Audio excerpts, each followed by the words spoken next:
Well, hello from the Office of Service Learning and Civic Engagement. My name is Justin Fitzgerald, and I get to serve as the director here. We have a great team here with me that we are going to be talking with you about how service can really prepare you for a great career and securing that career and especially that first job.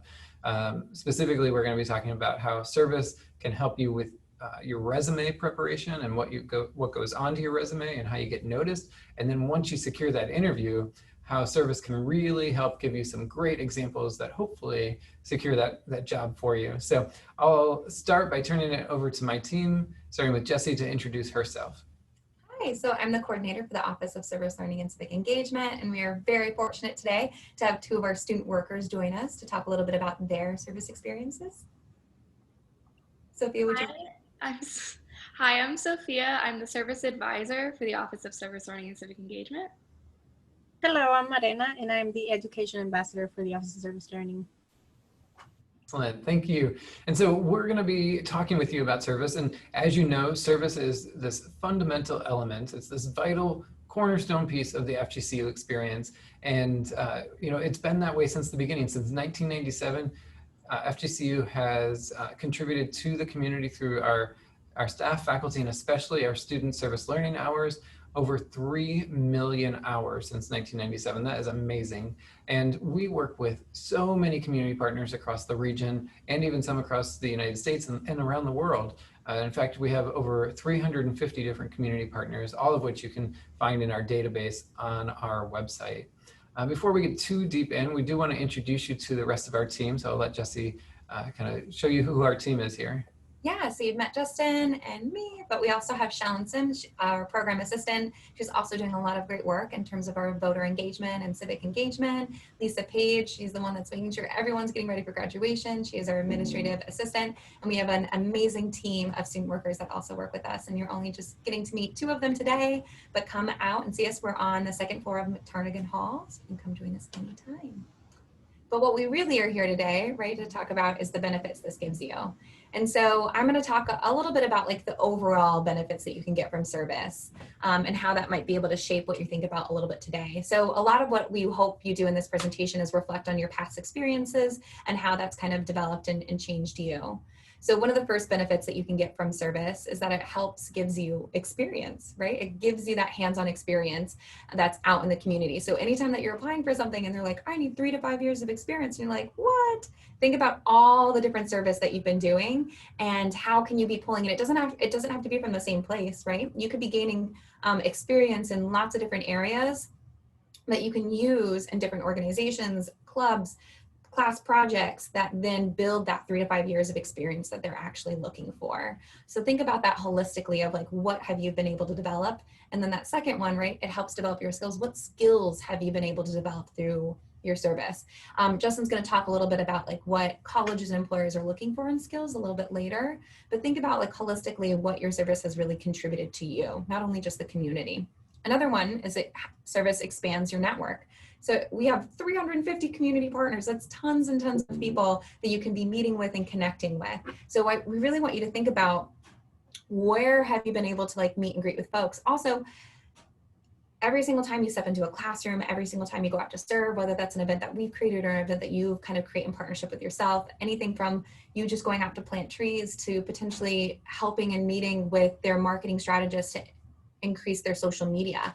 Anytime you're meeting with your community partners, make sure that you're always putting that best foot forward, because you never know who's going to be that person interviewing you or who is going to be on your interview committee, who you might be working for later on in your life. So you really want to be putting that best foot forward and like enhancing that network. And think about too, like when you're leaving this university, you're going to have a reference list. Like who are you going to be listing on that? You know, is it just going to be professors? Is it potentially then community partners, people that have seen you in person, hands-on experience, seen you developing these skills? So think about who you might be able to put on that reference list and who you might be able to work with in terms of that like larger network. So another one is exploring different occupations or industries. I'm not gonna lie, I first came to FGCU as an education major, joined volunteering at Calusa Nature Center and Planetarium, took a different class, joined some clubs, and was like, you know what? Like after actually teaching in the classroom, and like exploring that through service. I was like, I don't know if I can do that. I wanted something a little different, something a little bigger. And so because of that, I ended up changing my major, but I wouldn't have known that, or I wouldn't have done that if it wasn't for my different service experiences. So think about that too. Like, how has service given you opportunities to think about your different passions or potential careers? And then it helps build your confidence, right? Like, not only is it just a great like feeling when you're going out and serving in the community, but it can really help build the confidence that you have in those skills and those experiences. And then the last one is it really develops your sense of self. Like, you know, what are the things that you're really passionate about? What are the things that you care about? What are those fundamental pieces to who you are? And how are you going to carry those throughout your life and throughout your career? So service gives so much to you. It gives so much to the community, but make sure when you're getting ready for that, you know, post FGCU life, that like you're really leaning into the service that has really helped develop those skills. And so the skills are the important part. And I'm going to pass that over to Justin. One of the things that we would ask and get your feedback on in real time if we were there is how many of you have done service already and track that service in for your graduation. And one of the reasons we ask that is because all those benefits that Jesse just talked about are going to come alive for you once you're doing service. You're going to realize that you really do expand your network, and you really do end up with a lot of experiences that you can talk about in your resume and different things. And so if you haven't done service yet and you haven't engaged in it at FGCU, we really encourage you to make that a first step so that you can start to boost the resume. We're hoping that all of you have your service learning hours graduation requirement done and you're good to go. But if you haven't quite gotten there yet, dive in and attend one of our workshops on how to find service opportunities and how to connect with our community partners that are all across the region. So Jesse mentioned how much service can really boost and build up your preparation for finding a job and securing a job. And one of the things that we would like to emphasize is the NACE. So it's the National Association of Colleges and Employers. So it's this big association that is colleges and employers, and they make sure that the two are going together, because colleges can say they're getting people ready for future employment, but it only matters if the employers actually want to hire you. So this association makes sure that the two happen really well. And out of this association came these 8 skill sets a while back, where they said, okay, all the employers, as they think about first year after college students, so recent grads, who do you want to hire is what they're asking the employers. And the employers say, well, we want to hire somebody with the basic degree that we're looking for, like the business degree or whatever. But beyond that, we need people who have these 8 skill sets. So think to yourself, if you are getting a business degree, you are going to graduate with everyone else from FGCU during your semester of graduation who's also getting a business degree. And then you're also going to graduate with everyone who's also getting a business degree in the state of Florida, and then everyone who's also getting a business degree in the United States, and multiply that times every semester before you and every semester coming after you.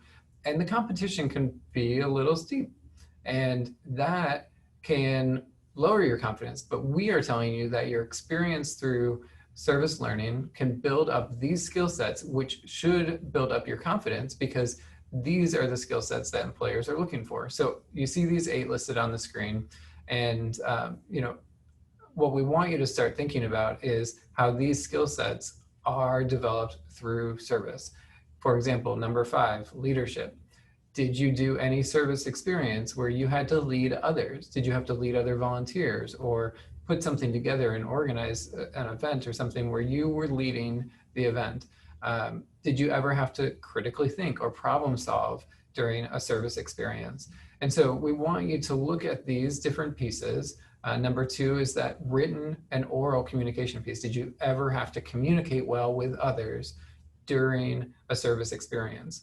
Most likely, as you do service, you can then see how you did many, if not all of these skill sets during those service experiences. And if you haven't completed your service learning hours graduation requirement, think about the missing pieces here. You may say to yourself, well, I really need to boost my leadership experience. Well, find service opportunities that allow you to do that. Or maybe your teamwork and collaboration, maybe you don't have as many experiences to speak about to a future employer in that regard. Find service experiences where you are working as a team and collaborating with others. So then you have experiences, because this is what employers have said across the country that they are looking for in recent grads.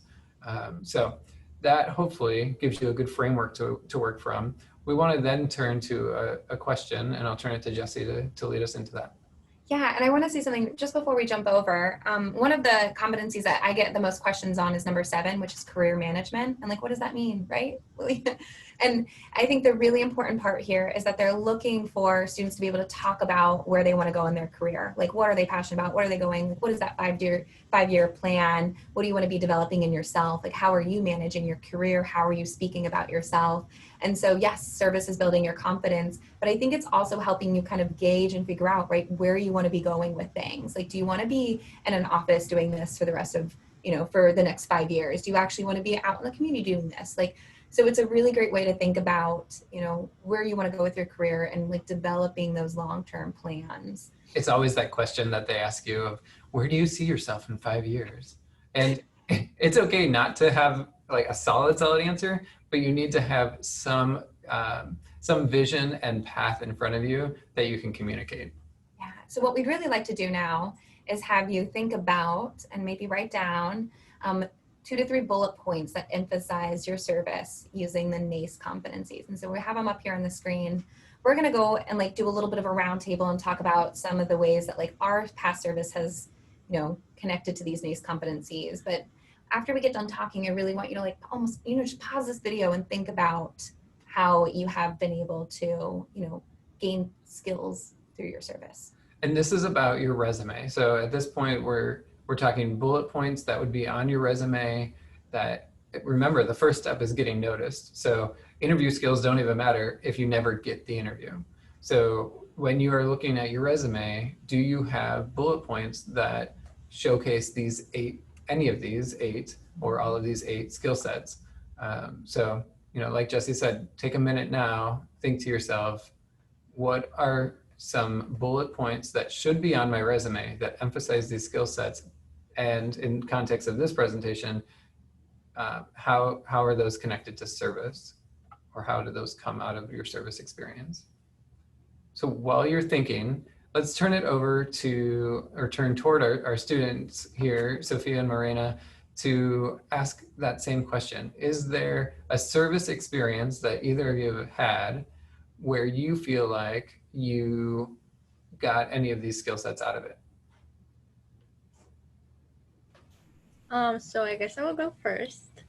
I would have to say that with the global intercultural fluency, I have experience volunteering with the Multicultural Leadership Development Center, and I have, been learning about all the different identities and diversity and all different kinds of people. And I have also been able to connect with people from different backgrounds, different identities, and it's been really eye-opening for me to see diverse people. I think a lot of employers are looking for folks that are going to like respect the workplace and respect each other's backgrounds and identities. And so that's a great example of a skill that you've been able to develop through your service here on campus with the Multicultural Leadership Development. And you could even say, I developed global intercultural fluency by serving within the Multicultural and Leadership Development Center at Florida Gulf Coast University. Absolutely. Awesome. Like, spell it out for them. Give them exactly what they're looking for. Sophia? Well, I believe with one of my service projects, I worked with Girls on the Run, where I work with a group of 3rd to 5th grade girls on learning different skills and different ideas, such as self-love and appreciation, respect, compassion. Then we also trained to run a 5K at the end of the semester. It's a really fun project, but specifically within that project, I definitely worked on oral and written communication skills as well as leadership skills. It's very different talking to younger individuals and versus talking to older individuals. So I had to definitely tailor my public speaking skills to the audience that I was working with, which was really interesting, kind of developing that skill. And then as well with the leadership, I had never worked with younger girls, and it was really important for me to develop my leadership skills to work with individuals of all ages and all backgrounds in order to lead my team for our 5K. Those are great experiences. Yeah. Yeah. And so then you could turn those into great bullets on your resume, and hopefully they're already there. And one of the best practice tips that I'm sure others have shared with you as well, that you take the job description. So if you have a specific job, take the job description and look at literally line by line of the job description and find something from your service experiences in this case, but all of your experiences, and write your resume based on that job description so that it's an exact match when they're looking at it. And those sound like two perfect examples. Yeah, and like your cover letter is the perfect time to kind of give more detail to how you've been able to do that and how you're going to be the best candidate for that position that you're applying for based off of, the job description they applied and how you've been able to like add your service into that. Like they want to see like your thought process in terms of how well you're going to fit into that position. And so the next step is a little more jumping into that interview, right? I think interviews are one of the toughest things when you're applying, especially depending if it's one person interviewing, a committee of people interviewing. But we really want to have you think about like two of the questions that pop up most often in interviews and how you might be responding to those. So I'll share the screen for a little bit so we can get to know this question, which is tell us a time where the success of a project you were working on was dependent on the collaboration between you and your group members. What was the hardest and then the easiest part of that collaboration? So we'll leave it up there for us to think about this and for you to think about it. And then I'd love for us to kind of see each other. So I'm not share my screen after that, but so think about this question. And then maybe Justin, do you want to kind of talk about an example that you might give for this? Yeah, one of the first things that comes to my mind are the service learning courses that exist here at FGCU, where students are working in teams all the time in many of, if not, well, I'll say many of those courses. And so I really encourage students to think about how the team dynamics played out and what you learned from those experiences. One of my tips for students as they're going to interview is to always answer the question in a way that brings it back to what the employer is going to get from the experience that you had. So in this case, if they say, tell us about a time where the success of the project that you were working on was dependent on the collaboration between your group members. It sounds big and wordy, but essentially they're asking, how are you going to be a team player? And have you had experiences working on a team? And so you can say, in my class, we were randomly put into a team of 5, and we had to learn about each other's personalities. We had to learn about what motivates or hinders others, and we had to learn how to accomplish a goal together. And specifically, we did X, Y, and Z. We did it in this time frame. We did it in 6 weeks, and we came across this challenge, and we came over that challenge in this way. And then to say to them, I learned how to work with a lot of people that I didn't otherwise know going into the experience. And then I'm going to be able to do the same at this company. I'm going to be able to jump into any team you need me in. And I'm going to be able to take on an event or a project that you need that I don't otherwise have context for, and I'm going to make it successful. And so you can directly tie your service experience to what you're going to do at that organization or that company that you're applying for. Sophia Marina, do you have an example you'd like to give? Yes. Well, I actually took Foundations of Civic Engagement and we were put in groups, and I was in a group of all psychology majors. And so it was really important for us, in order to be successful in our project, to get to know each other and to understand the experiences that each of us had that can contribute to us having a successful project. And so our goal was to create workshops for both younger individuals and adults that focused on teaching stress management skills. And so for us, the hardest part of the project was making sure that we were meeting our deadlines and that we understood the path that we wanted the project to go in. So in order to combat that, we sat down and created a schedule of what days we wanted things to be due, and then what each of us was expected to do. And so by doing that, it helped us perform and complete this project. And so the easiest part of the project ended up being like the final. So presenting it and explaining what we did, because we did all of the preparation in the past. That's awesome. And, like our employers are going to want to know the fact that like you've been able to set up like, schedules before, that you've been able to create goal settings for you and the people that you've been working on a team. It's a great example. Awesome. Thanks for sharing. Milena, would you like to give one? Yes, so I took that exact same class, and we were also placed in groups with random people. So for my group, we were all very different, and I think the hardest part was creating a schedule, meetings, that fit everybody's schedule. So for us, that was honestly the hardest part. But if somebody couldn't go, we would take notes and just make sure that we gave it to them. I would say that the easiest part was the communication, even though we couldn't go to all of their meetings and we couldn't all be present because of our schedule and time management. We were still very communicative. So I think that's where, building all those skills comes in, the oral and written communications. Is it better if we call each other? Is it better if we text each other? And we actually created a fundraising event from scratch, and it was crazy, but that's where I got to build a lot of the skills that I think I used to get this job. And working with you now, that your communication has really, I hear from you all the time about things. We check in on a regular basis. And so I think that employers are going to want to know that too, right? Like, how well are you going to communicate with us and potentially people that we're working with? Those are great examples. And I'll just highlight a couple things, Marina, that I loved about your answer. They were asking about your ability to collaborate and work as a team. And you answered that, but you also brought in other skill sets that employers are looking for, like communication. And that is the key, is how do you turn every question that a potential employer is asking you, and you give them what they're looking for and you layer it on. So it's like, I want a turkey sandwich. So you're going to give me turkey, but I'm also going to give you some lettuce and some tomato and some great bread and some cheese. And so you just put it all on there. They didn't ask for that. They just asked for a turkey sandwich. But point made that you have these opportunities every time they ask you a question to work in as many different skill sets and evidence of those skill sets as you possibly can. So great work.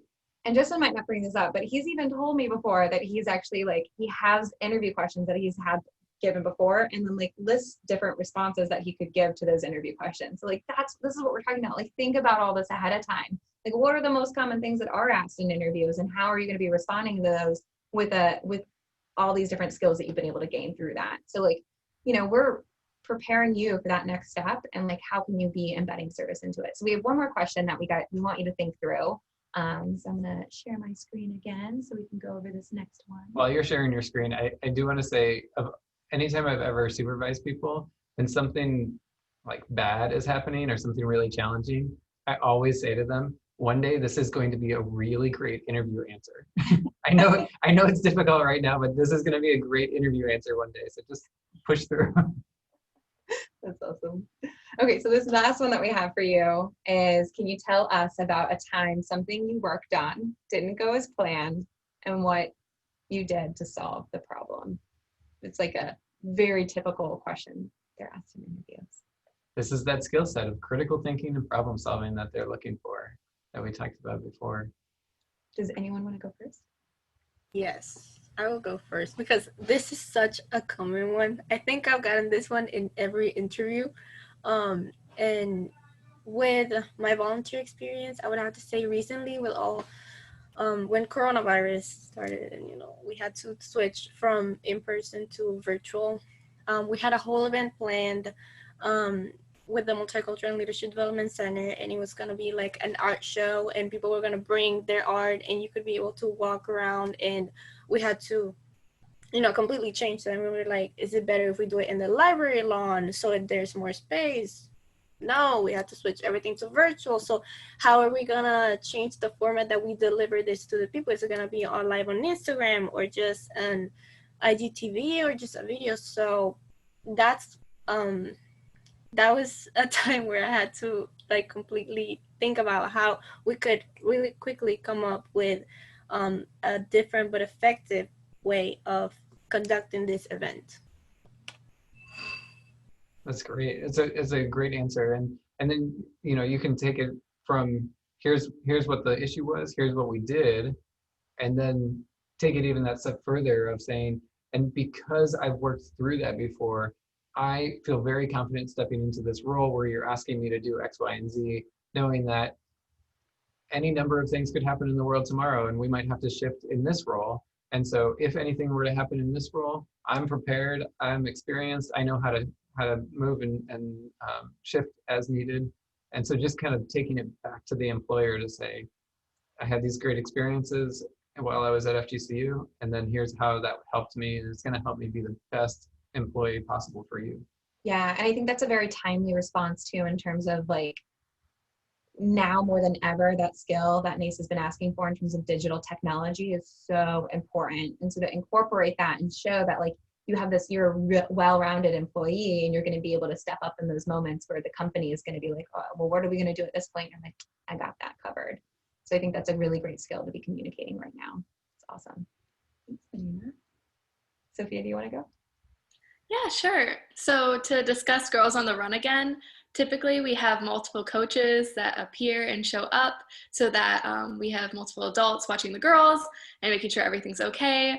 One of the days, one of our other coaches got a flat tire, and so she ended up being late to our meetings, which was definitely a little crazy, managing a bunch of younger girls and making sure that we were keeping on task, but also being safe with what we were doing. So quickly I had to think on my feet and come up with different activities for us to do in order to take up the time, but also teach the lessons. So it was really interesting to try to figure out what to do next. I wasn't expecting that, but we ended up having the coach come in about 30 minutes later, which ended up working out, and we were able to complete the rest of our lesson. But during that time, I took the time to talk to the girls about certain questions that they had about the program, and if they wanted to talk about their day, we talked about their day. So I got to use that time to get more personal with them and build a connection with them, which was really awesome because it helped me later in the future as the semester went on with developing trust with them. That's excellent, excellent. And then again, you know, whatever the job is that you'd be applying for, you'd want to talk about you had that challenge, that experience, and how you resolved it, and then how would that serve in whatever role it is that you're applying for. Yeah, so like, you know, because of that, I learned really like, you know, how to build relationships with people on the fly in very fast situations. So now that I'm applying for this position, you know, I'm going to be able to help build connections with community partners to enhance what we're doing here at the office in a way, in a fast and productive way that like really makes a lasting impact. So they feel really deeply connected to our mission, right? You know, like you've just sold yourself and you're like, okay, I'm the best person for this position. I think this is wonderful. And I mean, like, those are the questions we really want people to be thinking about, and like, how can you be using your service to like be that person? I mean, we're the only state institution that asks students to go out and serve, right? So like really lean into that experience and that opportunity that you've been able to be given here at FGCU. Yeah, we know that every FGCU grad will have more experience outside the classroom applying these skill sets than anyone else. We just have to articulate them really well. We just have to speak about them and write about them. So, you know, we talked about the bullet points on the resume. So you have to be able to write well, that written communication, write about your experience well enough that somebody who's looking through 200 different resumes is going to see your resume and want to interview you.